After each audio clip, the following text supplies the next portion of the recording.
Hello and welcome everybody. This is lecture number 4 on our study of the European Middle Ages. Today we're focusing on medieval Christianity and cathedral building in Western Europe. What we begin to see in terms of just Christianity in the Middle Ages is by the time we get to we start to move towards the 600s, we see an increase of people to looking to live a more holy life away from society. Now, if we're going by the kind of big, broad scale view of Christianity, we've already seen some people trying to live up to Christ's example by moving out into, say, the deserts of the Middle East and living out there away from society to be more closer to God. So we've already seen some aesthetics and an aesthetic movement within Christianity to try to separate oneself from the earthly realm to live closer to God. So this is just another step towards it, but we begin to see a much larger push in particularly Western Europe by the time we get to the 600s. So the end result of this is going to be the creation of what are called monasteries. Monasteries are religious communities where men gave up for private possessions to devote their lives to God. You're living communally amongst other like-minded people of the same gender to become closer to God and to live a more holy life. Men who choose this lifestyle become monks and they live in monasteries.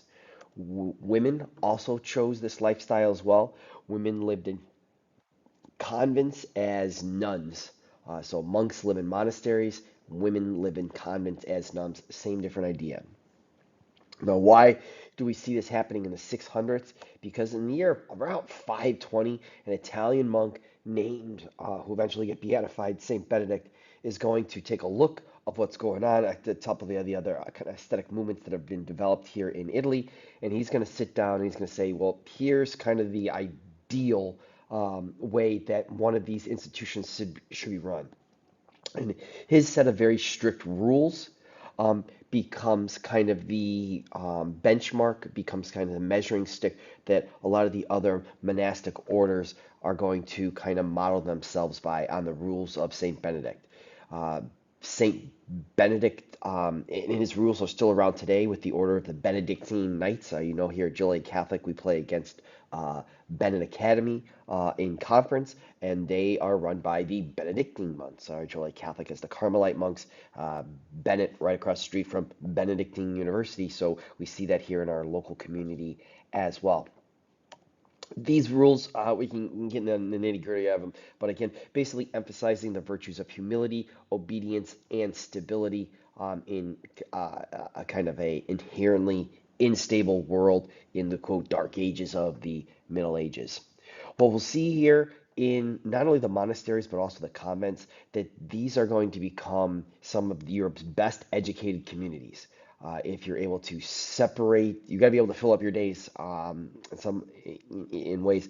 And so, what these monks and nuns are going to be creating in these monasteries, besides religious works and religious acts, is going and increasing the education for all of European society through the cultivating and creation of libraries, the development of schools, not just for the monks and nuns in those communities, but also for lay people and their children, as well as what we saw with the Carolingian Renaissance copying books as well. Again, we talked about this misnomer of the Dark Ages in this time period of European history. We want to understand and emphasize that that's simply not the case. There is a lot of science and philosophical thinking that's going on in Europe in this time period. It's just being done under the larger canopy of the Catholic Church. And so sometimes, particularly in earlier periods of historiography writing about this, that kind of gets lost in the details. But this is a very educated time in Europe. It's not just like the lights are turned off in Rome for the Roman Empire and everybody forgets about learning for 1,000 years. Right? There's still a lot of stuff that's moving and grooving up as we move to this point. So this is just a typical example of a monastery. Obviously, it's going to have a church, for a lot of the religious stuff. But remember, this is a community where men, and again, you can do the same thing for a comment, are living and working. So there's going to be bunks set up for um, the community members to sleep, right, to hang out in. There's going to be lecture halls and communal eating spaces. They can't just go to the grocery store, so they're going to have fields and crops and livestock. And then again, you get into things like scriptoriums or libraries to be able to help out with not only the religious studies, but other educational opportunities as well. So this is just one small example of a monastery, but again, they're all going to look pretty similar overall in how they're going to function in the rooms that are needed for them to function. This is a portrait of Saint Benedict, who creates, I guess we could say, the first of our monastic orders, and other orders that are going to branch off are going to start from this kind of Benedictine rules that he sets up to where we get our various monks and nuns and friars and all the different colors of robes and orders that are still with us in the world today. Why are these men and women joining these communities? The idea being that through their austere lives, away from kind of the more worldly and economic pursuits that everybody else is in the quote unquote real world, by exiting that, by using these austere, strict, kind of simplified lives, the monks and nuns look to further their own salvation as well as providing prayers to help benefit all society. It was thought in the Middle Ages that the prayers of monks and nuns were believed to be especially powerful and especially effective in God's eyes.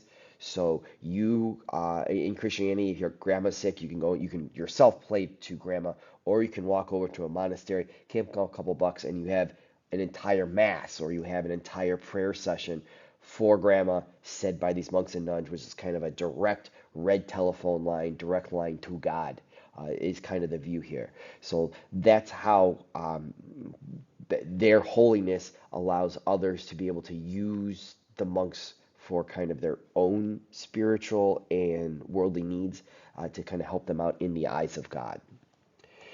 Again, we're going to say monks a lot on the slides here, but you can take the uh, exchange it with nuns pretty simply. But monks and nuns took vows of poverty, obedience, and chastity to join these orders. And obviously, you can kind of roll through these definitions if you want. Poverty, they have, I mean, no private possessions is probably the easiest way to do it. It's a communal living. You're sharing a whole lot of stuff in there. Again, it's not yours, it's everyone's. So you're working together with everybody. You're being obedient, not just to God's will, but to the abbess, or the abbot who's running the monastery or the convent, and then also vows of chastity, the kind of the view that Christ in the Bible does not have a wife, so therefore the monks are choosing to give up that aspect of their earthly existence to live closer in God's eyes.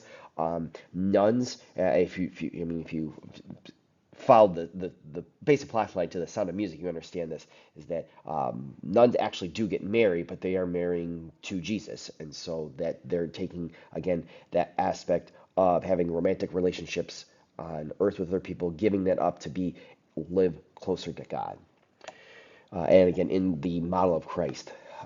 These lives are very strictly regulated, performing the liturgy, education, and physical labor. Remember, if you want a bowl of cereal, you don't just go to Walmart, buy the milk, buy the cereal. You got to raise all that stuff. We talked about that several times already in class.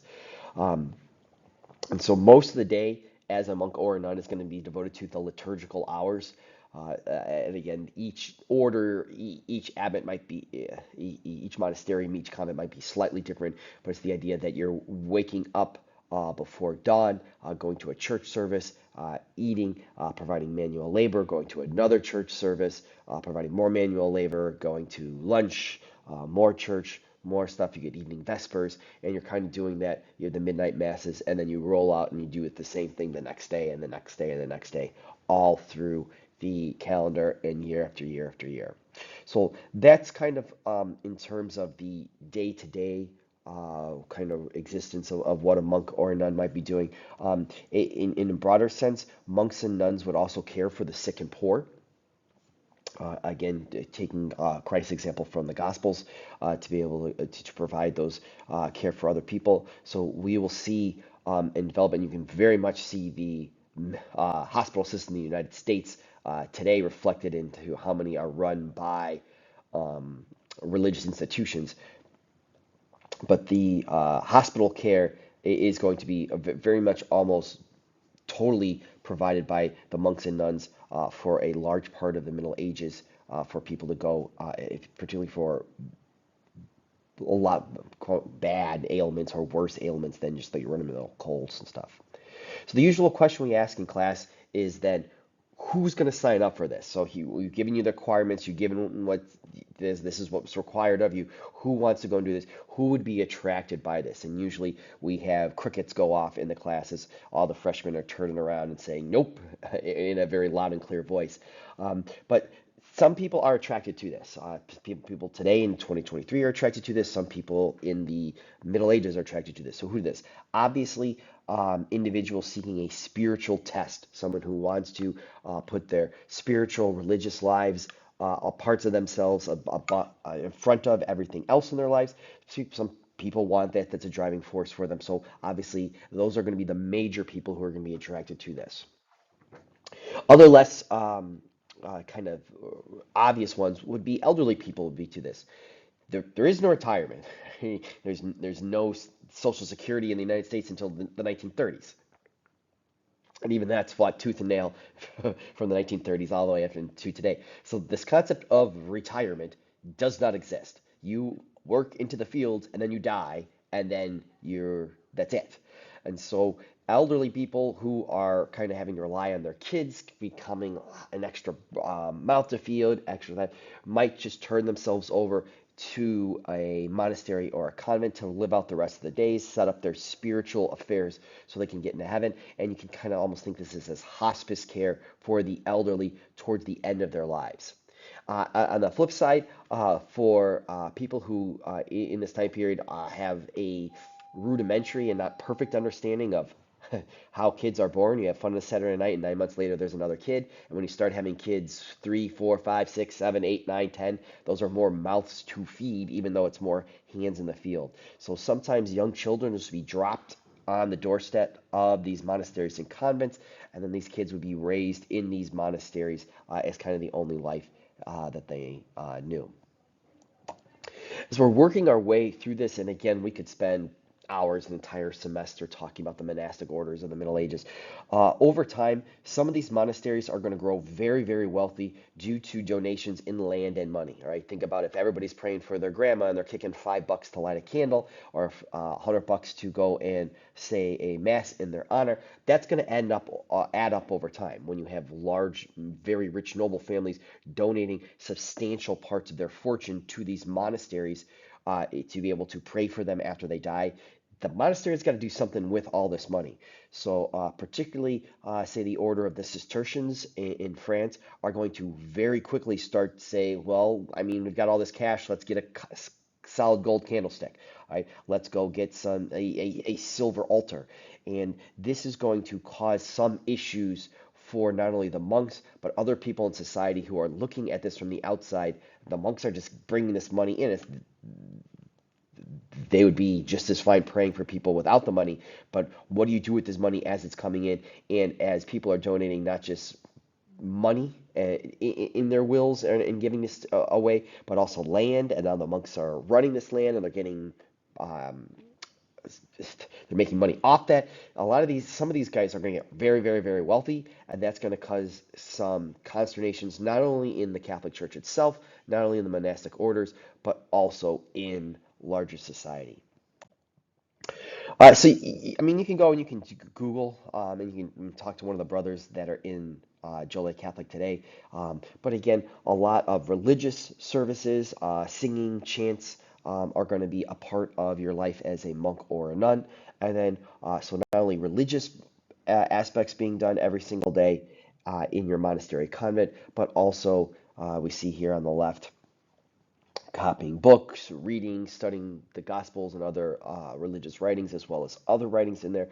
But then again, the day-to-day running of the monastery, right? You've got to milk the cows, you've got to harvest the apples, all that stuff as well.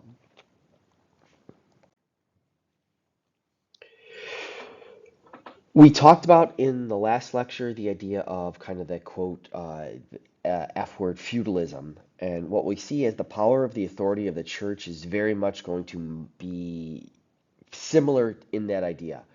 The church's organization is modeled on the ancient Roman government. That should make sense as St. Peter is setting up his Catholic Church, the Catholic Church in Rome. He's obviously got the imperial bureaucracy of Augustus to model that system on. So, like we saw, if we're talking about the quote feudalism of the Catholic Church, you have the Pope in Rome, who's the head of all the clergy. Underneath him, again, we can skip some steps. We have bishops. The bishops supervised priests and settled disputes over church teachings and practices. We'll talk about church canon law here in a second. So that's what bishops are doing. And then the bishops are then supervising priests. And the priests are going to be the main contact that 99% of the Catholics in Europe are going to have as their contact with their church, with their local parish priests. Maybe on major holidays, they might see a bishop every couple of years as he's working his way through the diocese. But most people are only going to have a cursory idea of who the actual pope in Rome is, if they ever even see them at all. Now, we talked about this in the unit opener. This is a key kind of understanding for the Middle Ages, is that Christianity as this religion is going to act as a key unifying force for not only people of Europe, from Spain to Russia, from the Atlantic to the Urals, from the Scottish Highlands down to the tip of the Italian boot in the Mediterranean. So this is kind of a fallback for everyone, but also very much as a unifying force in the local society. The clergy is going to minister sacraments for people to achieve their salvation in the next life, and these sacraments become almost the kind of drum beats of the daily of people's daily lives, of people's yearly calendars, of kind of the major events in life. As you go and you're baptized, then you have your first communion, then you get married, then your children are baptized, and then you have your last rites performed before you die, and then your funeral. That becomes kind of that. So, in one sense, we can view the local parish church, the local village church, as not just the religious center for everybody in Europe during the Middle Ages, but also the social center for people during the Middle Ages as well. Where is the church going to be located in the village? Right in the center. So if you've got a notice, you want to tell everybody where you're going to put it so everyone can see it, right on the church door, because that's going to kind of be the bulletin board for everyone. And this becomes kind of the drumbeat of how you go and you meet people, how you interact with people on there. You're going to mass, you're talking with everybody, going those feast days. So like we saw with feudalism, we can say that the church is set up as well as kind of a hierarchy with the pope at the top, and then the cardinals and the bishops and the priests below him, with obedience kind of being given to the people above you within this. Now, where the Catholic Church in the Middle Ages is going to run through some issues is, what do you do? How does the Pope enforce kind of their interpretation of Catholicism on people outside the system?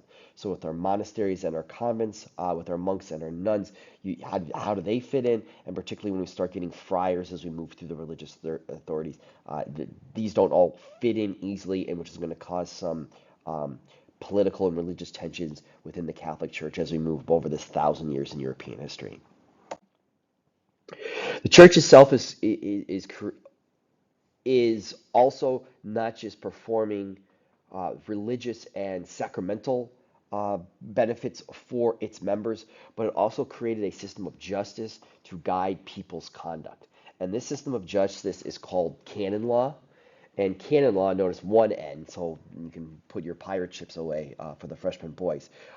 This is Canon law is church law for matters such as marriage and religious practices. So these, there's courts, I mean, really with bishops as the judges, that are established to try people based on how they're um, accused infractions of not only Catholic religious morality, but also kind of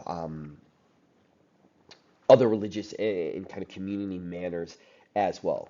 So if your husband is trying to divorce you, you might be able to go to your Catholic priest to go before the bishop to hear that kind of an issue versus rather than going tracking down a member of the king's court or justice there.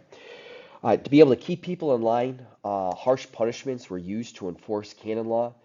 So you go and you break one of these church laws. What's going to happen to you? What are the punishments? Why do you not want to do this? Well, the first would be excommunication. Excommunication is banishment from the church. And this is a big deal. I know for some of the freshman boys, their eyes start to light up. Oh, I don't have to go to church Sunday mornings. That's more time for football. I can see those London games and not have to wake up early. And so they're all excited about that.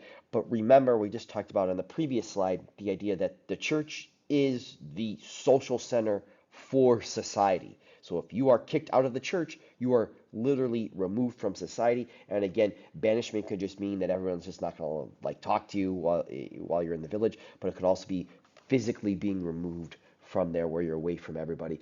And also you're denied salvation in that next life, which is kind of a big deal. So this would be more of an individual punishment. Bishop Cranmer is excommunicating one individual. Another punishment for larger areas would be what's called the interdict. And the interdict is a canon law punishment where the sacraments and services were not provided to entire areas. So all people in an area were denied salvation in the next life. So the interdict would be used for more, say, regions. A king might use this against as a chip in his negotiations as leverage to be able to against kings or others, larger people in society who are going against them, to where you're putting pressure from the people on that king because imagine again all these moms who can't get their kids baptized, all these people who can't get married, all these grandmas who are dying and can't have the funeral rites performed. That's going to put a lot of political pressure on the kings to get back in the Pope's good graces. And so, again, to just to make sure we understand, excommunication, banishment from the church is a individual punishment. We're singling out one person for this, whereas the interdict is that this is where church services are not provided for time period to entire areas. So it's affecting lots and lots and lots and lots of different people. Again, so again, this is just it's hard to be able to pull up a slide and do Google images for excommunication, but we see here, I'll pull up the laser pointer. You got the church members going and leaving. They're turning out the light. Light represents God, and our king in this painting is now contemplating what's going to happen as he's been excommunicated. And what we see here is the church gaining a whole lot of not only religious power and social power in society, but also very much political power, where the church is starting to kind of flex its muscles on the authority of kings and other leaders of politics in these different countries and these different kingdoms, which is going to cause a lot of different issues where, again, we could spend a whole heck of a lot of time just on that alone. What we see also during the Middle Ages is that as time progresses, we begin to see some problems in the church, and church reformers begin to question the legitimacy of priests who cannot read, who are kind of being able to just buying their way into the priesthood or other positions in the church. If the priests are illiterate, remember these are priests who are performing masses and liturgies not in the local languages. They're doing it in Latin, which the local populace might not understand. They're just kind of hoping that the priest is not just kind of rattling off nonsense words as they're doing that. Because again, if you don't do the right prayers at the right time, are you getting the stuff that you want from God? You get popes who are acting very questionably, popes who are much more interested in the political and economic arrangements of the time period rather than, say, on people's spiritual or the church's need. And again, you have bishops and abbots who are in the church who are also very much less interested or uninterested in religious aspects of their jobs and more on the political and economic and chasing wealth. So these are just some of issues the church is going and having.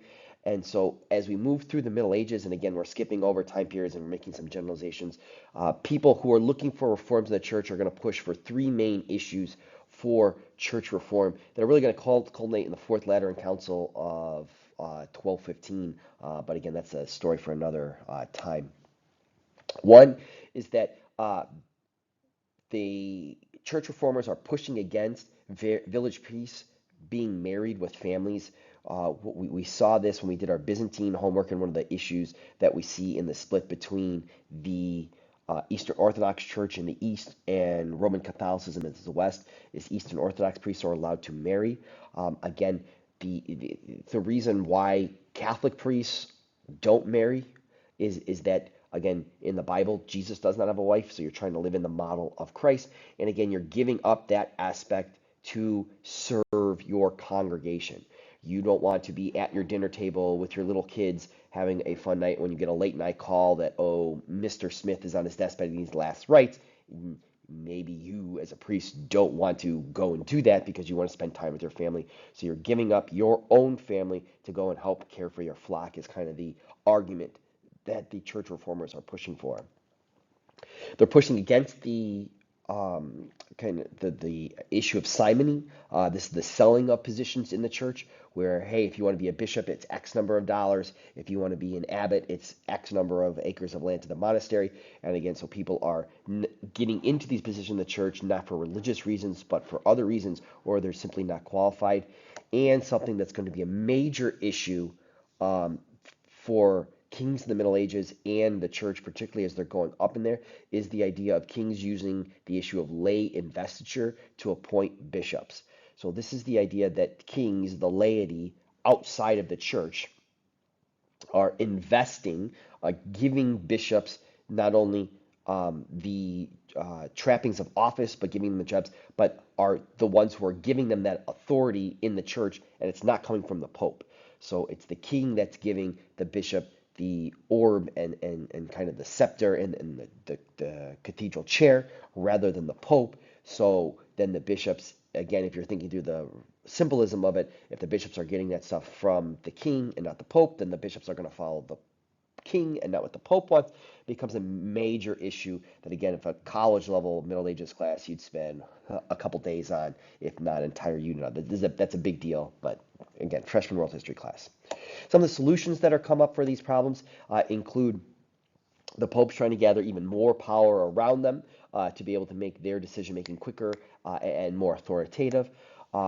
People using tithes to help care for the sick and poor. Again, in most Christian denominations today, going using the Roman Catholic Middle Ages example, you're supposed to give 1/10 of your wealth every year to the church for them to help the sick and poor. And then we also get friars. Friars kind of pop up who are wandering preachers who preach the poor throughout your towns. We get the order of the Franciscans, the order of the Dominicans, who are friars. And again, we can get into these guys are kind of working outside of church authority. Very importantly, the friars are preaching in the people's own language. They're not teaching in Latin to get more contact with the people, and that's going to cause some issues later on. Where we want to finish up with today is the idea of what people in Europe are using to express their religiosity, where they're going to spend their time in the religious buildings, and so they're going to grow and create cathedrals. Most people in the Middle Ages are going to worship in small churches, right? But in our major cities that we have, the Catholic Church is going to build larger churches called cathedrals. What makes a cathedral different than a church is that a cathedral is the seat of a bishop.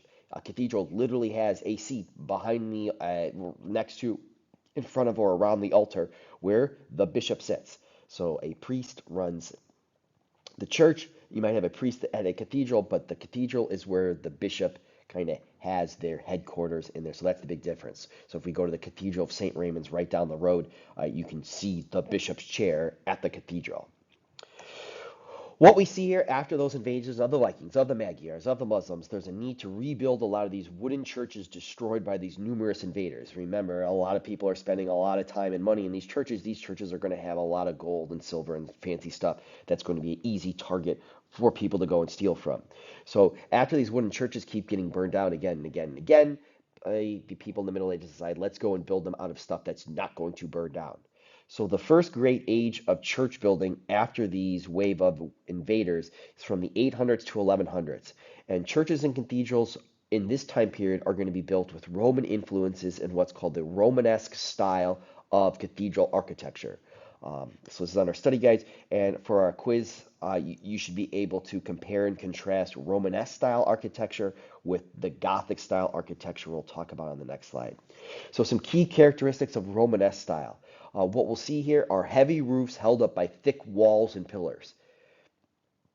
What do you want to build your church out of so it doesn't burn down? You want it to build out of stone. You don't want to build the walls out of stone and a roof out of wood and then have the roof burn down and now you still don't have a usable church. So those roofs are going to be held up by stone or by bronze or by lead or by metal. Um, but they're made out of heavy stuff.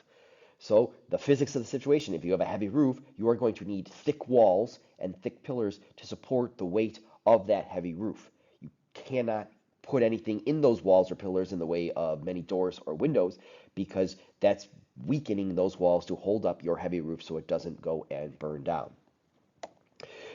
Because of that, we're not going to see a whole lot of kind of fancy architectural details because the weight of the roof is putting so much kind of stress on those walls. You want to make those walls thick. You want to make those walls robust. You don't want to do anything to those walls to kind of take away from that.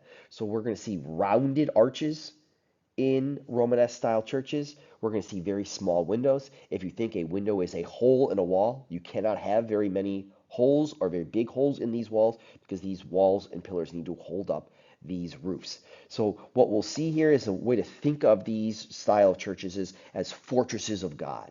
We'll show you on the next slide here, but we like to play the game castle or cathedral. And for this next picture here, it's going to throw a lot of freshmen through the loop as they're trying to figure it out because again,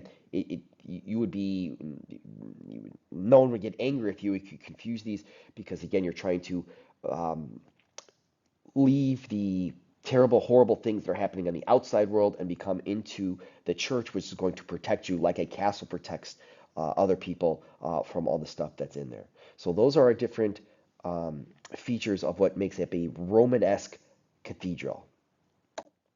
So like I said, usually in class we ask the question, is this a castle or is this a cathedral? And we get hands for this, we get hands for that. It throws a lot of people off. And what we're going to say is that this is an example of a Romanesque style cathedral. And again, if you shout it out in your home, that's a castle, Mr. Cranmer, I'm not going to get too angry with you. But again, context clues.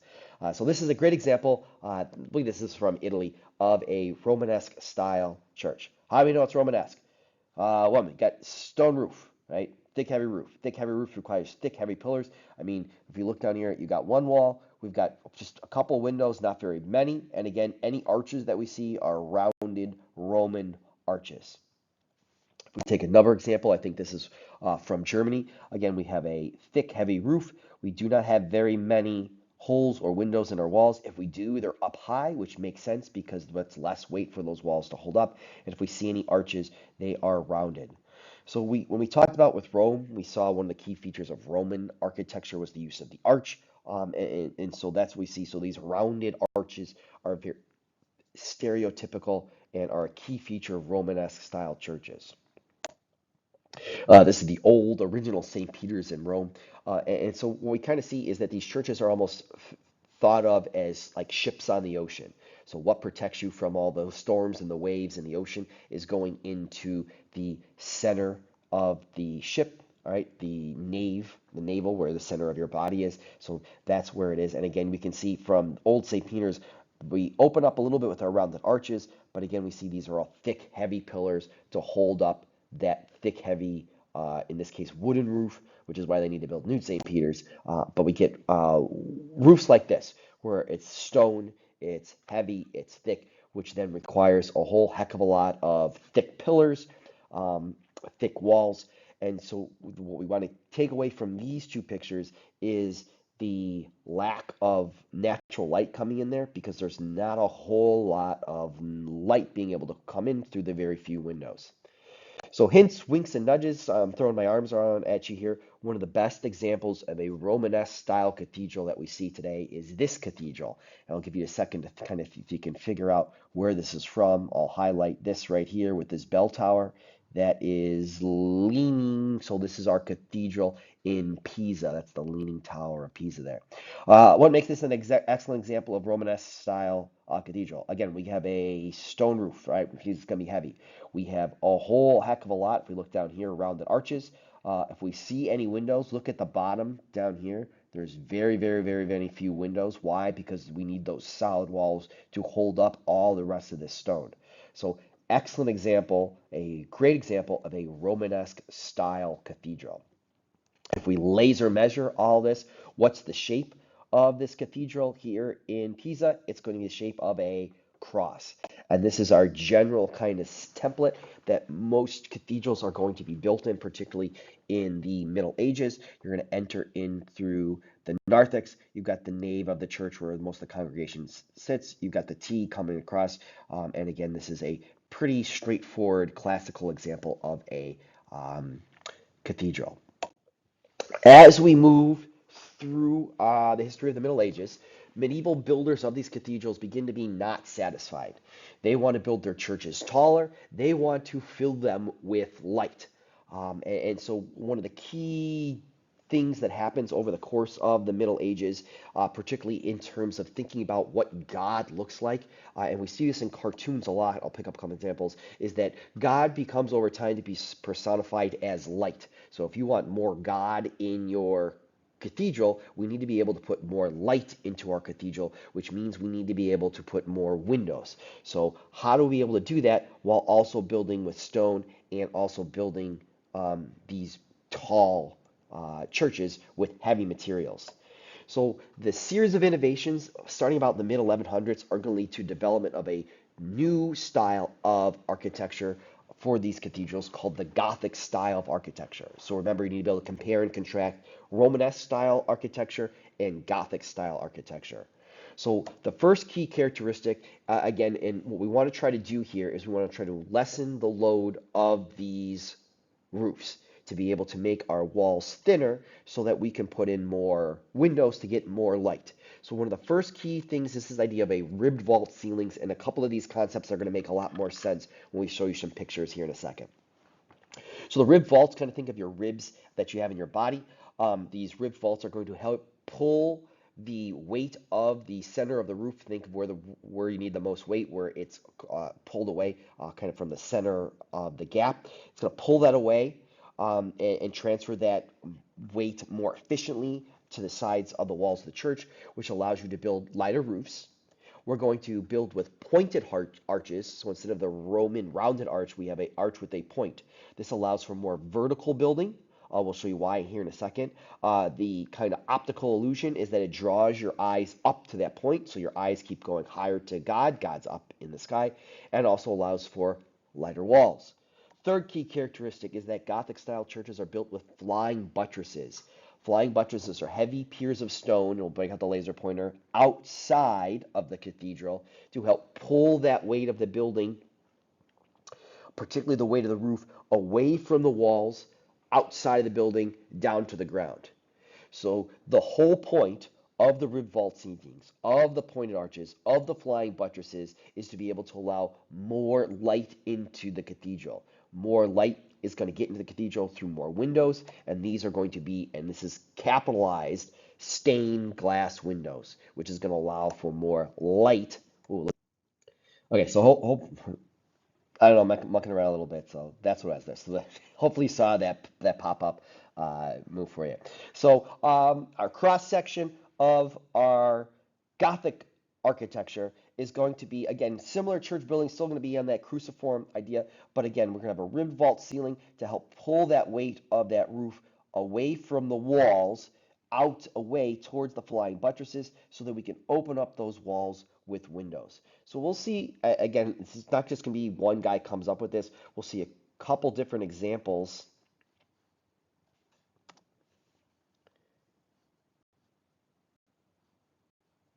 of these churches, of these developments as they move through the time period.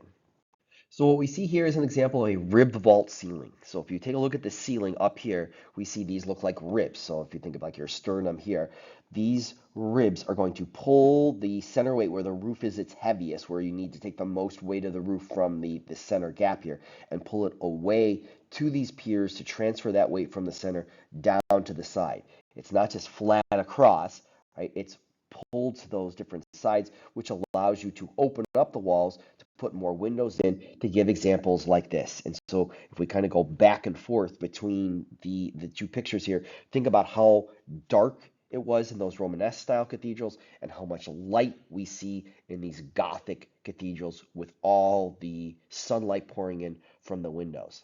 If you go to St. Paul's in London, all right, you can look at the dome and see how much light is pouring in from there. What allows for this to happen is, again, we see flying buttresses.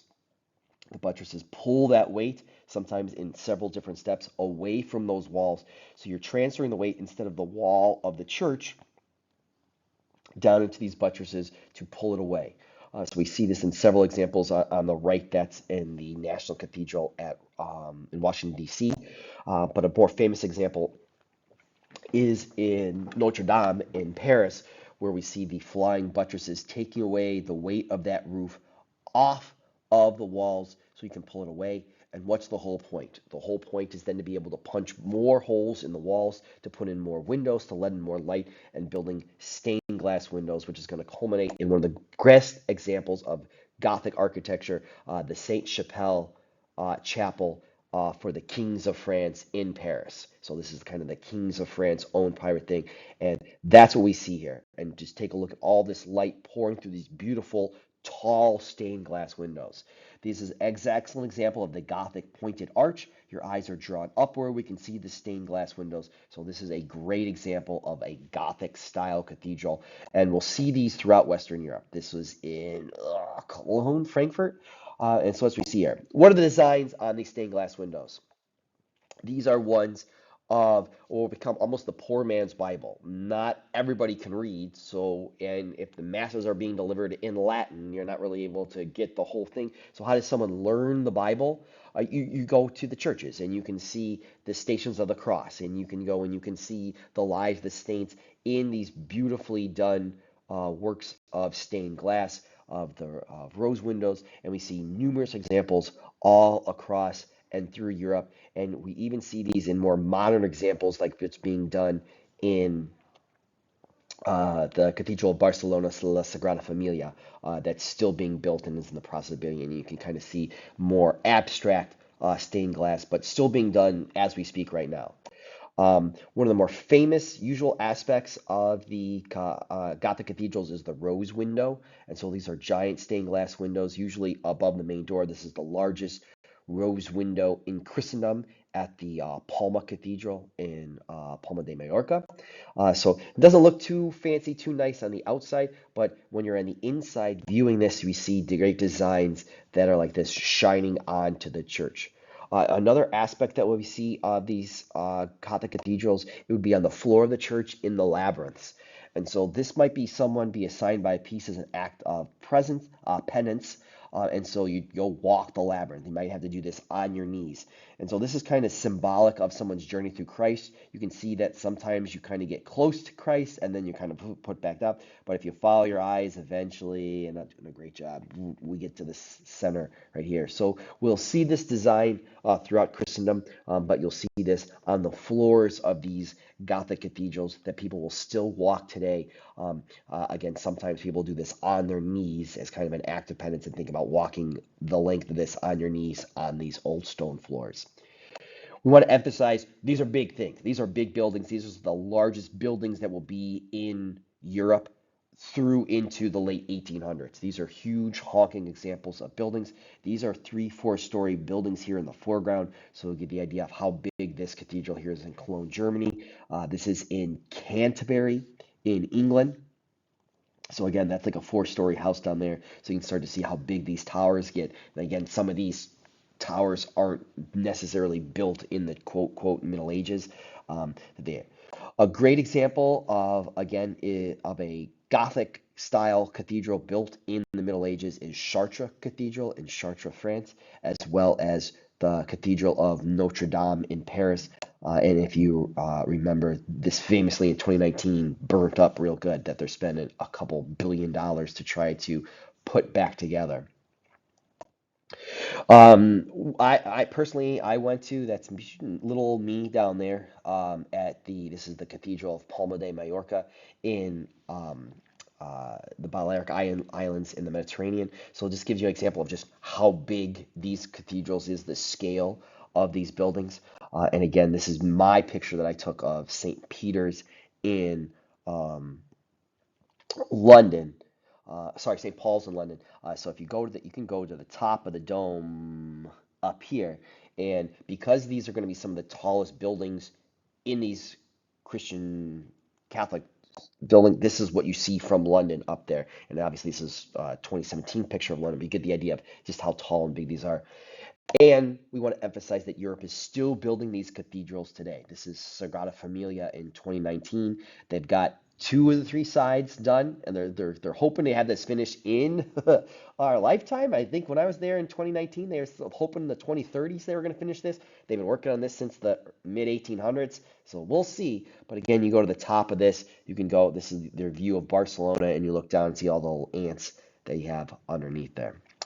So that's where we'll stop with our study of cathedrals and the Christianity of the Middle Ages. And we'll start in our next lecture getting into the weaponization of this Christianity with the Crusades that the Crusaders are going to go on over the course of a couple hundred years.